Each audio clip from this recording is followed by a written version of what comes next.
Good evening students, 12th class. बेटा कैसे हो आप? आपने पॉलीमर्स का चैप्टर किया, उसकी मैंने वीडियो भी सेंड की थी आपको, और उससे रिलेटेड असाइनमेंट्स एनसीईआरटी की पेजेस भी किए थे। और लास्ट सैटरडे आपको मैंने एक्सरसाइज और टेक्सचुअल क्वेश्चन दिए थे। क्या आपने वो पढ़े हैं? तो आप उसको करके देखना। अगर नहीं भी पढ़े हैं आपने, आप उसको रिवाइज करके देखना, आपको बहुत ईजी चैप्टर लगेगा वो। क्लियर बेटा? हर पॉलीमर का आप इनके सबके नंबर्स क्लासिफाई कर लो। इनको पूरी 10 to 15 पॉलीमर्स हैं। इन पॉलीमर्स का नाम, इनके मोनोमर्स, इनकी प्रिपरेशन और इनके यूजेस आपको करने हैं। और हर क्वेश्चन में आपने देखा होगा किसी में मोनोमर पूछा हुआ है, किसी में प्रिपरेशन पूछी हुई है, किसी में यूजेस पूछा हुआ है, और किसी में क्या पूछा हुआ है, डिफाइंड पूछा हुआ है, जैसे थर्मोसेटिंग, थर्मोप्लास्टिक वगैरह। तो ये पॉलीमर का चैप्टर था, थोड़ा सा आपका चेंज हो गया। ऑर्गेनिक में लंबा चढ़ा गया बहुत चैप्टर, तो मैंने थोड़ा सा चेंज किया है कि भाई इजी चैप्टर है, आपको इंटरेस्ट भी आएगा इसके अंदर। तो जो आज हम चैप्टर स्टार्ट करेंगे, नेक्स्ट चैप्टर है 16।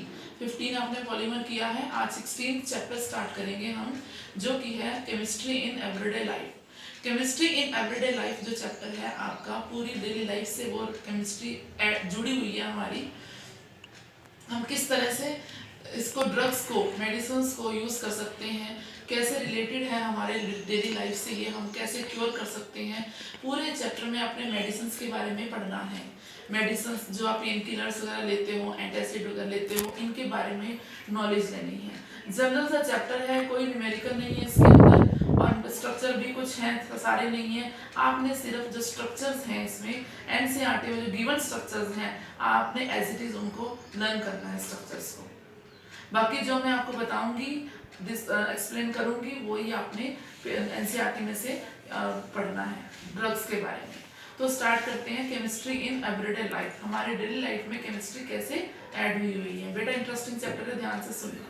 सबसे पहले तो बात ये कि हम जब भी बीमार होते हैं तो आप क्या लेते हो? मेडिसिन लेते हो। मेडिसिन क्या है, ड्रग्स क्या है? ड्रग्स भी आपने सुना होगा, लेकिन मेडिसिन को बहुत पॉजिटिव व्यू में देखते हैं, हम ड्रग्स को नेगेटिव व्यू में देखते हैं। सबसे पहला डिफरेंस मेडिसिन और ड्रग में यही है कि ड्रग्स जो होते हैं वो एडिक्टिव होती हैं, उनकी हमें आदत पड़ जाती है, और वो अलाउड भी नहीं होता लेना। वो एक तरह का क्राइम है अगर आप ड्रग्स लेते हो।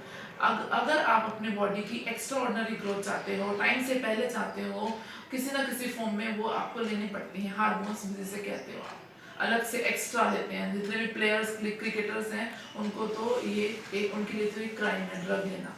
क्योंकि ड्रग केमिकल तो है, क्योर भी करता है डिसीज को, बट इसकी एडिक्शन हो जाती है, आदत पड़ जाती है, और ये हम अपने से छुटा नहीं सकते। मेडिसिन जो होती है, मेडिसिन एक दवाई होती है, दवाई यानी कि है वो भी केमिकल, लेकिन मेडिसिन में एडिक्टिवनेस नहीं है, उससे हमें आदत नहीं पड़ती बिल्कुल भी। मतलब जैसे आपको फीवर हुआ, आपने डॉक्टर से दवाई ली, आपने डॉक्टर ने बोला 3 दिन की दवाई है, आप 3 दिन के बाद ठीक हो जाते हो, तो उसके बाद आप दवाई छोड़ देते हो। एडिक्टिव तो नहीं है ना दवाई, ना आपको अच्छी लगती है। तो अगर आपका फीवर लंबा भी जा रहा है तो डॉक्टर टेस्ट के लिए बोलते हैं। मेरा कहने का पर्पज ये है कि जो केमिकल, जो मेडिसिन है और ड्रग है, दोनों में मेन डिफरेंस एडिक्टिवनेस का ही है, और ये हमारे लिए हार्मफुल भी होती है। कौन? ड्रग्स। और एक्सेसिव अमाउंट में मेडिसिन लोगे वो भी आपके लिए हार्मफुल है। तो मेडिसिन तो कम से कम लेनी चाहिए, ये कहीं ना कहीं आपको साइड इफेक्ट जरूर देगी। क्लियर बेटा? आगे हम करते हैं क्लास केमोथेरेपी।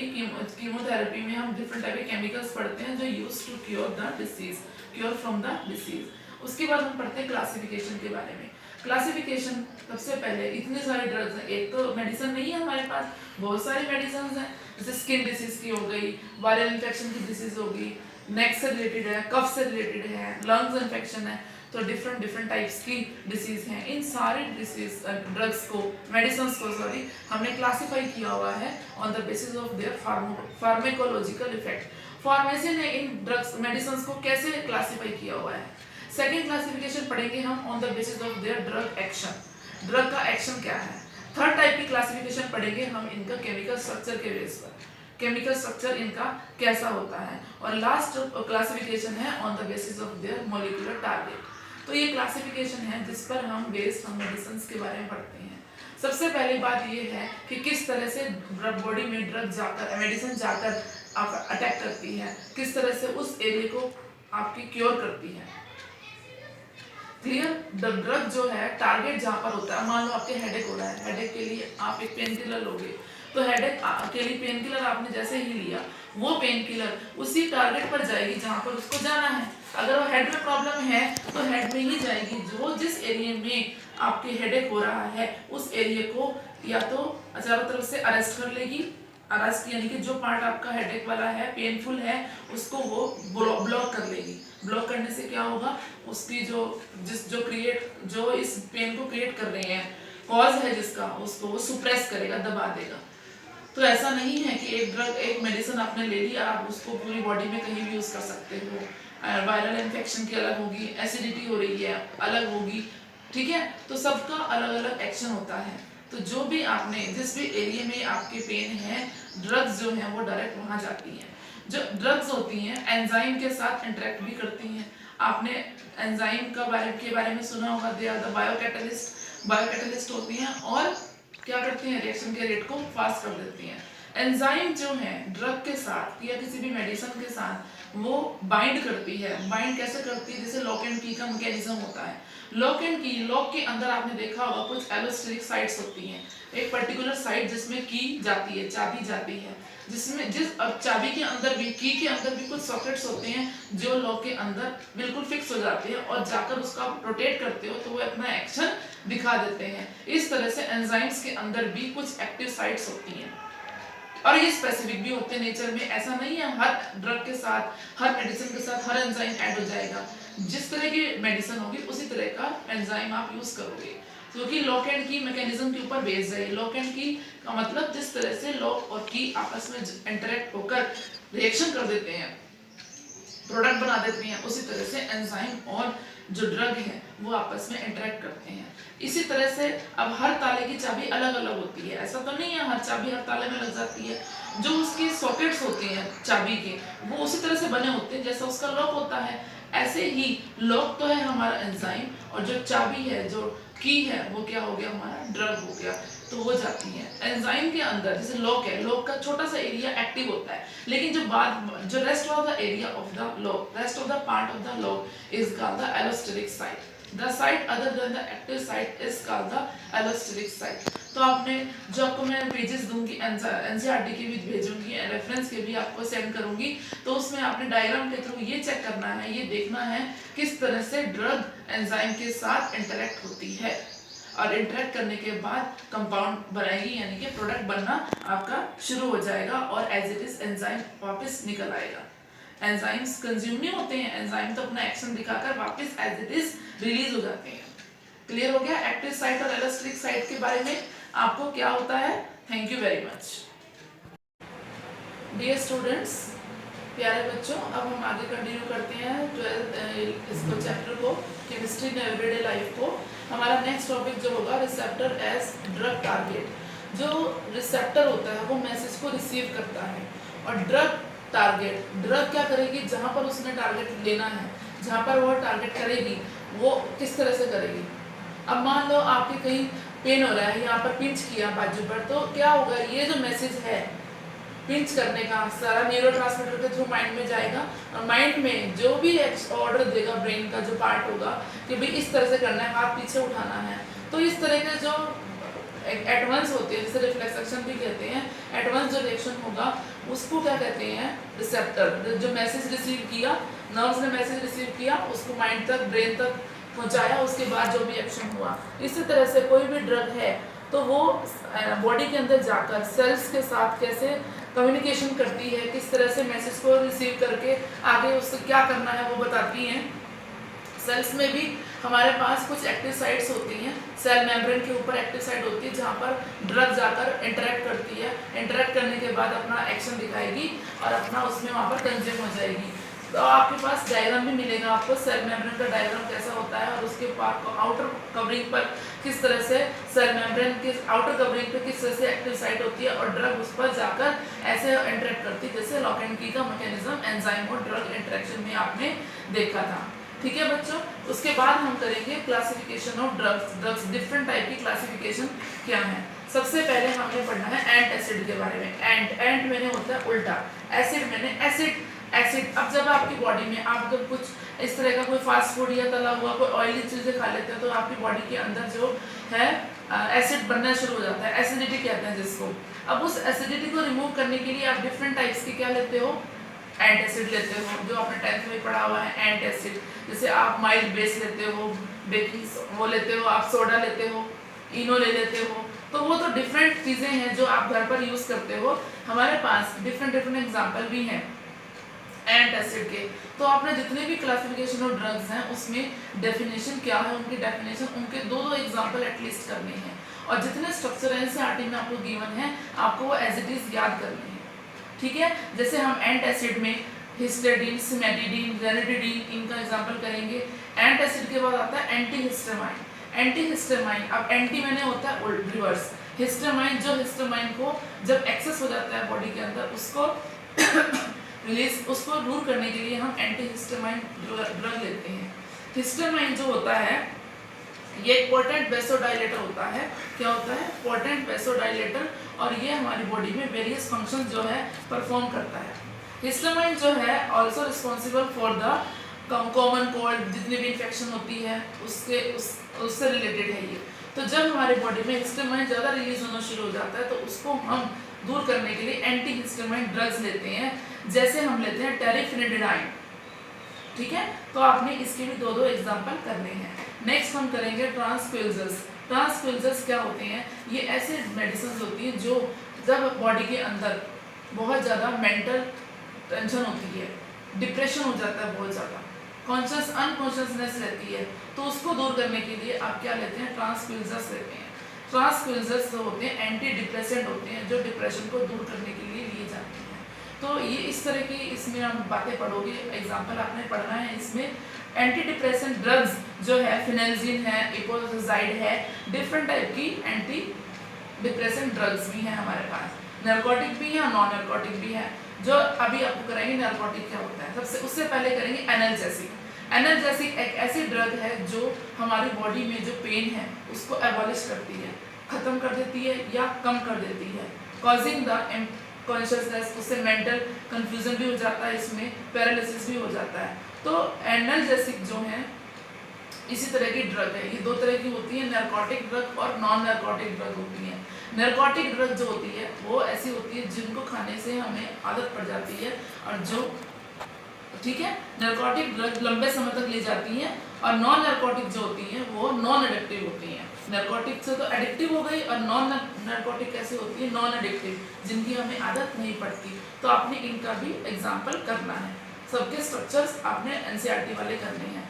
नेक्स्ट जो है हमारे पास आएगा एंटी माइक्रोबियल। अब microbial as a name suggest, जो माइक्रोब्स की ग्रोथ को किल करे या उसकी ग्रोथ को रोक दे, किल करे, रोक दे, या उनकी ग्रोथ को अरेस्ट कर ले। किसी भी तरीके से हम एंटी माइक्रोबियल यूज कर सकते हैं। माइक्रोब्स कई जगह पर हो जाते हैं तो उनको किल करने के लिए एंटी माइक्रोबियल लिया जाता है। उसके लिए हम नेक्स्ट ले सकते हैं एंटीबायोटिक। एंटीबायोटिक क्या होते हैं? एंटीबायोटिक ये आपने सुना भी होगा, जो या तो जो माइक्रो ऑर्गेनिजम्स हैं उनकी ग्रोथ को किल करते हैं। जैसे आपकी बॉडी का टेम्परेचर बहुत ज़्यादा हाई हो रहा है, उसको आपने लो करना है, तो एंटीबायोटिक आप ले सकते हो। क्लियर? तो ये लोअर द बॉडी टेम्परेचर के लिए भी काम आती हैं, पेन को भी रिलॉस करती हैं, और लो टॉक्सिसिटी होती है फॉर ह्यूमंस के लिए ये ज़्यादा जहरीला भी नहीं होता है, इनकी टॉक्सिसिटी लेवल बहुत कम होता है एंटीबायोटिक्स का। ठीक है, नेक्स्ट हम करते हैं इसमें डिसइंफेक्टेंट एंड एंटीसेप्टिक। आपने नाम सुना होगा डिसइंफेक्टेंट और एंटीसेप्टिक क्या होते हैं। एंटीसेप्टिक क्या होते हैं? जो माइक्रो ऑर्गेनिज्म की ग्रोथ को किल कर देते हैं, जो हमारे इन्फेक्शन को फैलाते हैं, और डिसइंफेक्शन का भी यही काम है। बट मेजर जो डिफरेंस है एंटीबायोटिक और डिसइंफेक्टेंट में, एंटीबायोटिक नहीं, एंटीसेप्टिक। डिटॉल और दूसरा एग्जांपल हार्पिक। जो डिटॉल है वो लिविंग टिश्यू पर आप लगा सकते हो। डिटॉल वो फंक्शन दोनों का एक ही है, बट दोनों का यूज अलग अलग है। डिटॉल को आप जैसे ये टॉयलेट क्लीनर्स होती हैं उसमें यूज किया जाता है। किसको? हार्पिक को।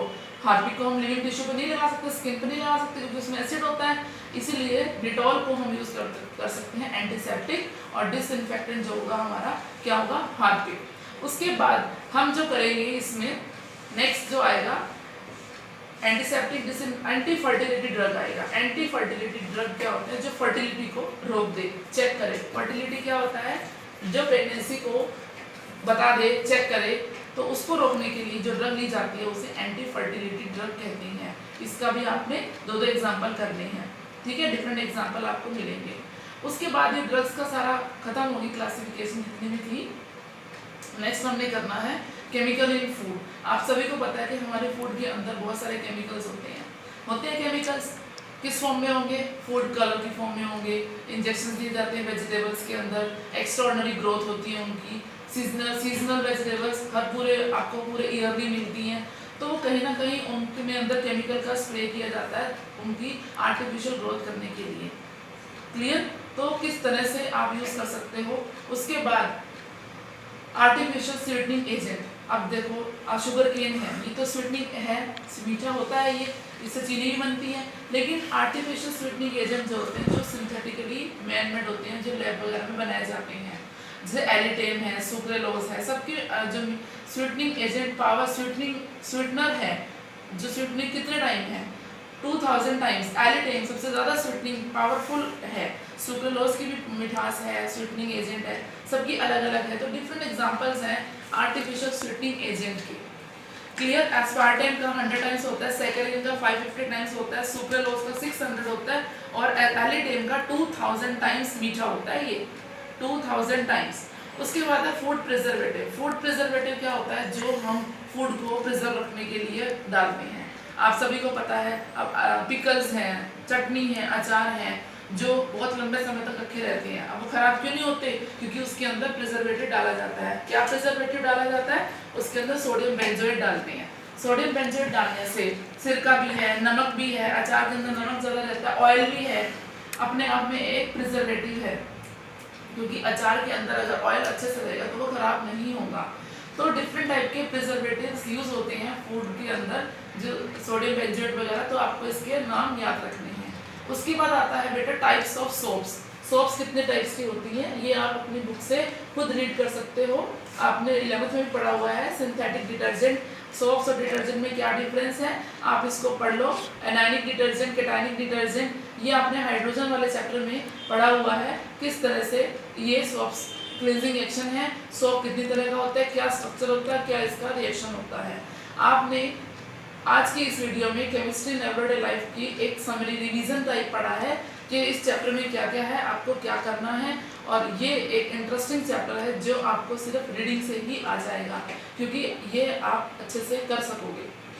आपको मैं होमवर्क में ये चैप्टर भी भेजूंगी, एनसीईआरटी की भी आपने रीड करना है, और मेडिसिन्स की आपने एक लिस्ट बनानी है, anti fertility, anti malarial, anti histamine, antacid, different type की मेडिसिन्स की लिस्ट बनाकर वो क्या करती हैं और उनके दो एग्जाम्पल आपने एक टेबल टाइप बना लेना है ताकि आपको याद हो जाए।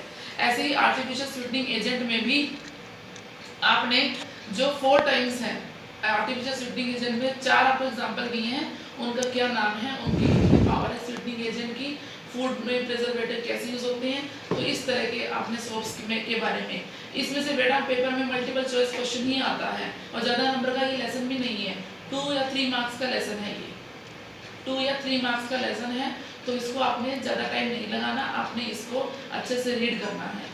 और एक बात और, जितने भी वीडियोस मैं आपको सेंड कर रही हूँ आप उसको बहुत देखते हो तो रिस्पॉन्स नहीं देते कुछ भी, ऐसे मुझे पता नहीं लगता कि आप क्या कर रहे हो क्या नहीं कर रहे हो। तो आपने क्या करना है, वीडियो को देखना भी है ताकि व्यू में आपका काउंट हो जाए, और सब्सक्राइब भी करना है। अगर आप सब्सक्राइब नहीं करोगे तो लाइक भी करना है, सब्सक्राइब भी करना है। अगर नहीं करोगे तो चैनल जो में आपका सब्सक्राइब नहीं होगा तो ये नहीं हो पाएगा। आप ही के लिए हम वीडियो, आपको पता है वीडियो इतनी आसानी से नहीं बनती है, उसके लिए बहुत मेहनत करनी पड़ती है। जितनी लेबर हम कर रहे हैं आपको भी उतनी ही लेबर करनी चाहिए, क्योंकि अगर हम कर रहे हैं एफर्ट्स तो आपको ही पढ़ाने के लिए कर रहे हैं। आपको इतने टाइम में ये जितने भी सोर्सेज मिल रहे हैं एजुकेशन के, आपको वो यूज़ करने चाहिए और तब जाकर आप अपना कर सकते हो। और एक बात और, जो आपका सेल्फ एवेल्युएशन टेस्ट हुआ है वो आपने बहुत अच्छे से परफॉर्म किया, वेरी गुड। तो congratulations to all the students of 12th science, thank you very much।